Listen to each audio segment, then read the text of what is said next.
राम राम दोस्तों आज की वीडियो में बात करने वाले हैं सीआईएसएफ ट्रीट्समेंट 2026 यानी कि दो वैकेंसी आप लोगों की 2025 में आई थी सीआईएसएफ ट्रीट्समेंट वाली, उसकी वीडियो बारे में बात करने वाले हैं।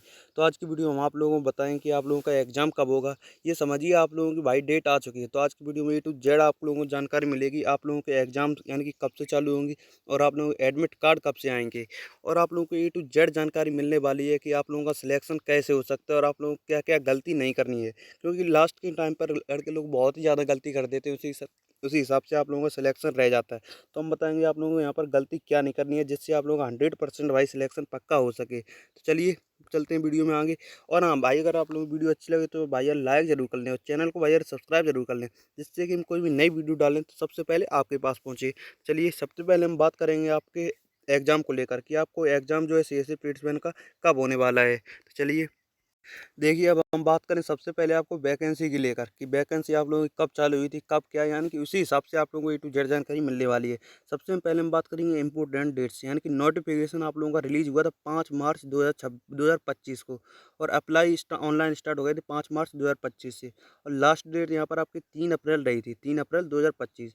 और अब बात करें फीस की, तो फीस रही थी 3 अप्रैल को, ये तो आप लोगों को सभी को पता ही है। और एडमिट कार्ड रिलीज यानी कि वो किसके लिए, और आप लोगों को बता दें इसके फिजिकल आप लोगों के जुलाई अगस्त में हो गए थे, जुलाई अगस्त में चालू हो गए थे। और रिटन एग्जाम की बात करें वहाँ पर, रिटन एग्जाम आप लोगों का हो जाना चाहिए था जुलाई या अगस्त में 2025 में, लेकिन ऐसा बिल्कुल नहीं हुआ। क्योंकि आपको आप सबसे पहले देखो क्या हुआ, फिजिकल, फिजिकल के बाद आप लोगों का फिजिकल का रिजल्ट आया, रिजल्ट में आने के बाद उसके बाद आप लोगों का हुआ क्या, ट्रेड टेस्ट, ट्रेड टेस्ट के बाद तब होगा आप लोगों का रिटन एग्जाम। तो आज की वीडियो में आप लोग बताएंगे कि आप लोगों का एग्जाम होने कब वाला है। देखिए, आप पोस्ट की बात वो वैकेंसी के बारे में बात करेंगे कि आप लोगों के यहाँ पर वैकेंसी कितनी है। वैकेंसी की बात करें तो यहाँ पर देखिए पोस्ट नेम यानी कि UR यानी कि जनरल के लिए ट्रेड्समैन 599 वैकेंसी हैं। और टोटल वैकेंसी की बात करें तो कितनी, 1161 यहाँ पर वैकेंसी हैं आप लोगों के लिए। जैसे ट्रेड्समैन में टोटल वैकेंसी कितनी, 1161। और हम आप लोगों को बता दें भाई, इसमें कंपटीशन जो है बहुत ही ज़्यादा कम हो चुका है। कंपटीशन क्यों कम हो चुका है और मैं ऐसा क्यों बोल रहा हूँ, अभी आप लोगों को बताता हूँ। बहुत ही ज़्यादा लो कंपटीशन है, ये समझिए आप लोगों ने अगर थोड़ी भी मेहनत कर ली तो 100% गारंटी 1161 में से एक वैकेंसी आपके नाम हो जाएगी। तो देखिए UR के लिए कितनी, 599। और EWS के लिए 146 वैकेंसी हैं। OBC के लिए 393 यानी कि 393। और SC के लिए 216, ST के लिए 105। और टोटल यहाँ पर 1459 यहाँ पर लिखी है, यहाँ पर थोड़ी सी मिस्टेक हुई, 1161 वैकेंसी हैं टोटल। आप लोगों की कितनी वैकेंसी हैं, 1161 वैकेंसी हैं।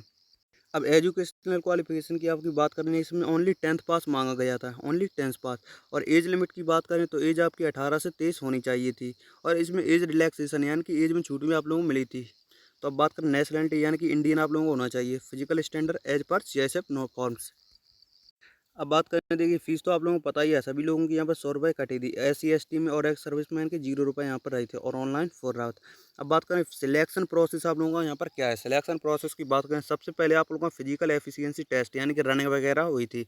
उसके बाद फिजिकल स्टैंडर्ड टेस्ट यानी कि PST यानी कि डॉक्यूमेंट वगैरह और हाइट मेजरमेंट चेस्ट वगैरह ये हुआ था।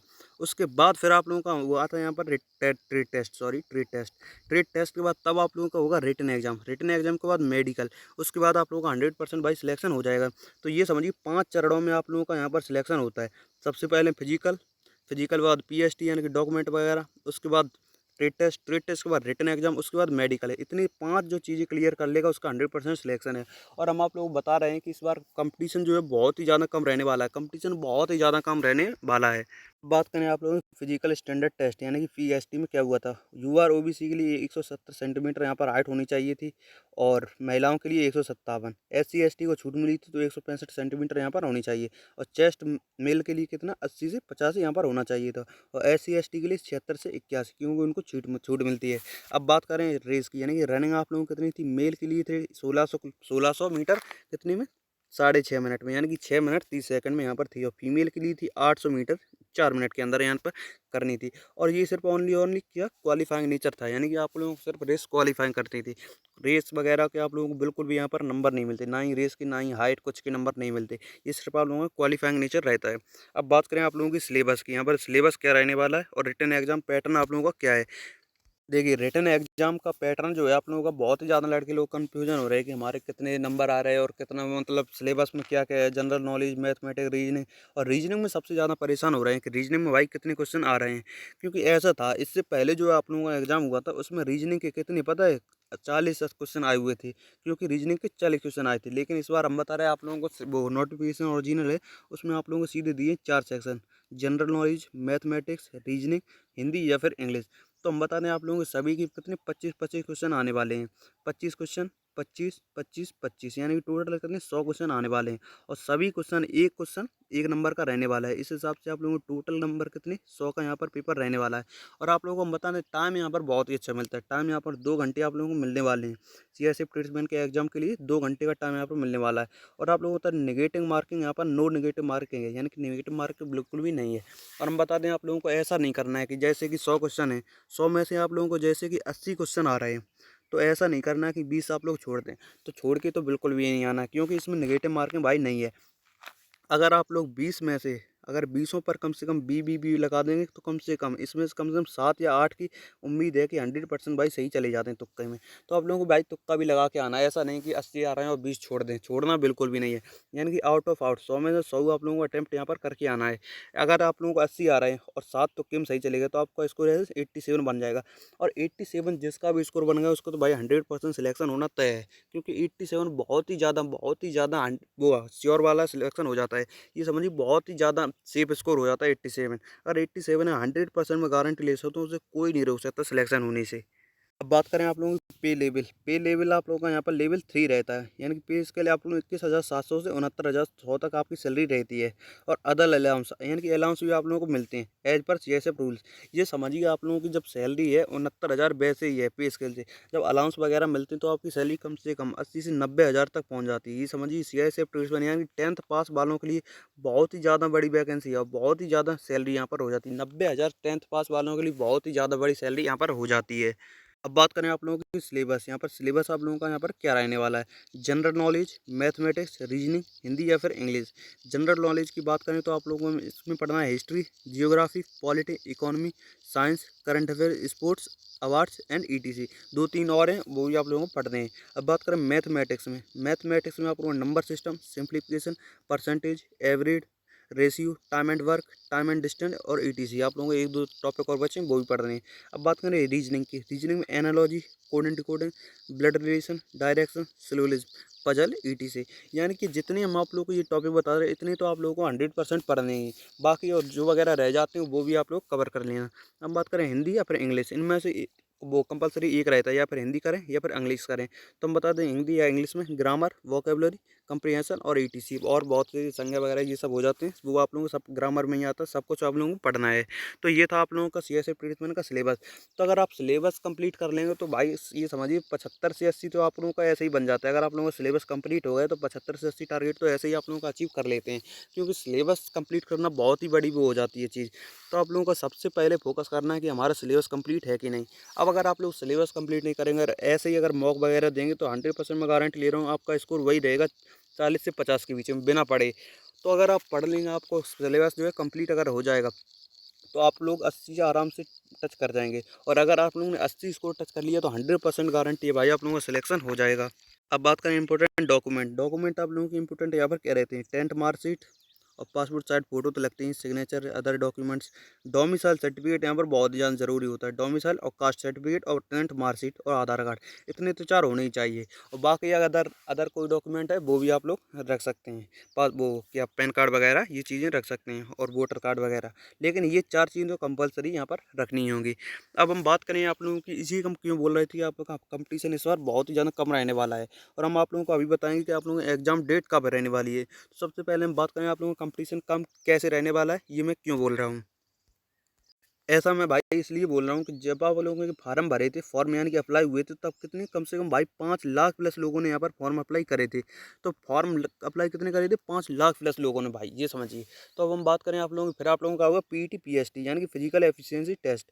उसमें आप लोगों को पता है कितने, सिर्फ 94,000 लोग पास हो पाए। ओनली कितने 94,100 या 800 ऐसे कुछ करके है। तो 94,000 भाई लोग ओनली पास हो पाए। ये समझिए कि कंपटीशन कितना कम हो गया है। 5 लाख से सीधे 94,000 में कंपटीशन बचा है, तो कितना कम कंपटीशन हो गया। तो ये समझिए आप लोगों के लिए बहुत ही ज़्यादा बड़ी बात हो जाती है 94,000 में आना। तो उसके बाद आप फिर आप लोगों को वो है ट्रेड टेस्ट। और हम बता दें सबसे ज़्यादा लड़के भाई ट्रेड टेस्ट में बहुत ही ज़्यादा लड़के वो फैल हुए हैं। 94,000 में से मैं गारंटी ले रहा हूँ कम से कम 20 या फिर 21 लोग ही, 21,000 लोग ही वो पास कर पाएँ ट्री टेस्ट। ये समझिए 20,000 लोगों में आपका कंपटीशन है। वैकेंसी कितनी 1161, वैकेंसी कितनी 1161 और कंपटीशन आपका 20,000 लोगों में। कंपटीशन ना भाई ये समझिए बिल्कुल ना के बराबर कंपटीशन रहने वाला है। और एसएससी जीडी की बात करें तो भाई एसएससी जीडी में कम से कम भाई 50 लाख फार्म डलने हैं। 50 लाख फार्म में डलने के बाद कम से कम अगर एग्ज़ाम भी देने जाते हैं तो कम से कम हम बात करें 30 या 35 लाख तो कम से कम फार्म वो एग्ज़ाम देने जाते हैं। तो इसीलिए एसएससी जीडी का कंपटीशन बहुत ही ज़्यादा हाई रहता है और इसमें तो भाई ना के बराबर कंपटीशन समझिए, क्योंकि वैकेंसी भी बहुत ही ज़्यादा अच्छी 1161 वैकेंसी भाई बहुत ही ज़्यादा ठीक हो जाती है। 1161 वैकेंसी और 20,000 लोगों में आपका कंपटीशन, सिर्फ और सिर्फ 20,000 लोगों में आप लोगों का कंपटीशन रहने वाला है। तो ये समझिए आप लोगों के लिए बहुत ही भाई अच्छा मौका है। तो अगर बस आप लोगों को करना क्या है, सिलेबस आप लोग कंप्लीट कर लीजिए। सिलेबस के बाद आप लोग मॉक वगैरह मॉक जितने भी दे सकते हैं मॉक दीजिए। मॉक में अगर आप लोगों का स्कोर जो है 75 से लेकर 80 भी बन रहा है तो ये समझिए आप लोग सेफ जोन में हो सकते हैं। और अगर आप लोगों का 80 प्लस बन रहा है, 80 से 85 तो भाई 100% मैं गारंटी दे रहा हूँ आपको, सिलेक्शन भाई कोई नहीं रोक सकता है। अगर 80 से 85 का बीच में आपका स्कोर बन रहा है तो 100% भाई अपना सिलेक्शन तय समझिए, क्योंकि कंपटीशन भाई बहुत ही ज़्यादा लो यहाँ पर रहने वाला है। सिर्फ 20,000 लोगों में भाई कंपटीशन कुछ ना के बराबर हो जाता है। और मैं बता दूं भाई जैसे कि 20,000 लोगों ने वो कंपटीशन है तो 20,000 में से कम की बात कर रहा हूँ 3 या 4,000 लोग तो ऐसे ही हो जाएंगे जो एग्ज़ाम देने ही नहीं जाएंगे। तो बचे कितने 17,000। 17,000 में से भी कम से कम भाई बहुत से लोगों ने तो बिल्कुल पढ़ा भी नहीं होगा, बिल्कुल ना के बराबर। उसमें कम से कम 7,000 लोग तो ऐसे ही होंगे जिन्होंने पढ़ा ही नहीं हो। सिर्फ सीरियस कितने 10,000 लोग, मैं गारंटी ले रहा हूँ 10,000 लोग ही सिर्फ यहाँ पर सीरियस होंगे। तो ये समझिए आपका कंपटीशन सिर्फ और सिर्फ कितने 10,000 लोगों में है, यानी कि एक सीट के लिए कितने 10 लोग फाइट कर रहे हैं, ये समझिए। तो बिल्कुल कंपटीशन भाई बिल्कुल ना के बराबर है, बिल्कुल ना के बराबर कंपटीशन है। अगर आप लोगों ने थोड़ी भी मेहनत कर ली तो आप लोगों का भाई सिलेक्शन यहाँ पर 100% तय हो जाएगा। तो बस आप लोगों को मेहनत करती रहनी है। तो और एक बार आप लोग हमें कमेंट बॉक्स में ये बताइए कि आप जो है मॉक वगैरह देते हैं तो मॉक में आपका स्कोर कितना बन रहा है। एक बार कमेंट बॉक्स में ज़रूर बताइए कि मॉक में आप लोगों का स्कोर कितना बन रहा है, 80 बन रहा है, 45 बन रहा है, 65 बन रहा है। उसी हिसाब से हम लोग बताएं कि तैयारी में आप लोगों को और क्या इंप्रूव करना है। तो भाई एक बार बताइए ज़रूर कि आपका स्कोर कितना बन रहा है मॉक में। तो और हाँ, अगर वीडियो अच्छी लगी हो तो बार लाइक करें और चैनल को भैया सब्सक्राइब जरूर कर लें। और हम आप लोगों को बता दें एग्जाम डेट के बारे में। तो एग्जाम डेट की बात करें तो भाई अभी तक आप लोगों को सीआईएसएफ ट्रेड्समैन की तरफ से कोई भी ऑफिशियल तो नोटिफिकेशन नहीं आया है। लेकिन हम बता दें पहली बार की तरफ जो पिछली बार हुआ था उसी हिसाब से कम आप लोगों को हो तो अप्रैल में ही जाना चाहिए था एग्ज़ाम, लेकिन अप्रैल में तो नहीं हो पाया। अप्रैल मई और मई में भी हम बता दें नहीं होगा, तो यहाँ पर आप लोगों की संभावना है कि जुलाई में आप लोगों का एग्ज़ाम हो सकता है, जुलाई में हो सकता है। क्योंकि ऐसा है भाई, सबसे पहले तो हम बता दें आप लोगों को, क्योंकि झूठ बोलें, सीआईएसएफ ट्रेड्समैन का एग्जाम बाद में होगा। सबसे पहले होगा सीआईएसएफ फायरमैन, क्योंकि सीआईएसएफ फायरमैन का फिजिकल बहुत टाइम हो गया है पढ़े पढ़े। तो इसलिए कम से कम हम बता रहे हैं सीआईएसएफ फायरमैन का सबसे पहले एग्जाम होगा, उसके बाद होगा सीआईएसएफ ट्रेड्समैन का। तो हम बता रहे सीआईएसएफ फायरमैन की संभावना तो हम बता रहे हैं कि जुलाई में एग्जाम हो सकता है सीआईएसएफ फायरमैन। तो जुलाई या फिर अगस्त में 100% गारंटी है कि सीआईएसएफ ट्रेड्समैन का एग्जाम हो जाएगा। तो अपनी आप लोग तैयारी बरकरार रखिए और अपने अपना स्कोर एक बार हम कमेंट बॉक्स में जरूर बताइए कि आपका स्कोर कितना बन रहा है मॉक में। और वीडियो अच्छी लगी एक बार लाइक करें और चैनल को यार सब्सक्राइब जरूर कर लें, जिससे कि हम कोई भी नई वीडियो डालें सबसे पहले आपके पास पहुंचे। चलिए मिलते हैं दूसरी वीडियो में, तब तक के लिए बाय बाय, जय हिंद, जय भारत।